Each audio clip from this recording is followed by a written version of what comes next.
En France, il existe aujourd'hui un écart de 24% entre la moyenne des salaires des hommes et celle des femmes. Mais la vraie question serait de savoir quelle est la part de discrimination pure.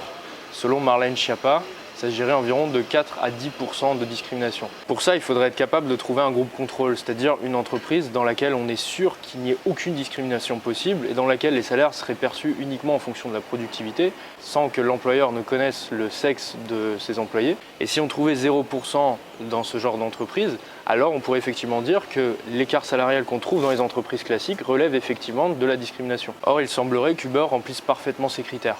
Uber, c'est une application qui permet de mettre en lien des chauffeurs avec des clients pour aller d'un point A à un point B. Et cette entreprise remplit les critères parfaits pour faire ce genre d'études sur l'écart salarial, puisque d'une part, aucune discrimination n'est possible. En effet, les salaires sont attribués de manière totalement automatisée par un algorithme. Et cet algorithme, il est simple, il est transparent, il est connu de tout le monde. Et il est évidemment complètement gender blind, comme disent les Américains, c'est-à-dire qu'impossible de prendre en compte le sexe de la personne. Il n'y a pas non plus de discrimination possible de la part des clients puisqu'on ne connaît pas le sexe du chauffeur lorsqu'on commande.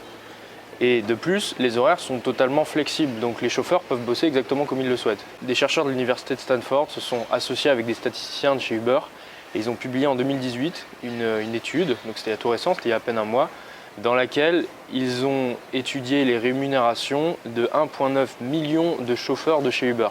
Et ils ont constaté qu'il existait un écart salarial entre les hommes et les femmes de 7%.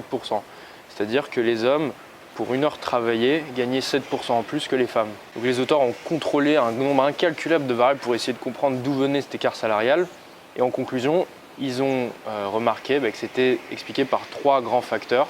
Ces 7%-là est expliqué par 3 grands facteurs qui sont le premier, la vitesse de conduite. Les hommes conduisent légèrement plus rapidement que les femmes, c'est de l'ordre de 2%.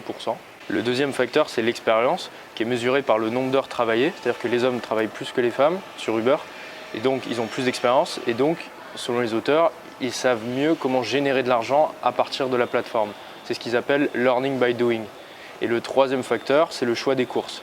Les hommes et les femmes ne vont pas aller aux mêmes endroits, ils ne vont pas travailler aux mêmes horaires. En conclusion, on peut dire que même en l'absence totale de discrimination, il existe toujours un écart salarial entre les hommes et les femmes, parce que les hommes et les femmes ne travaillent pas de la même manière.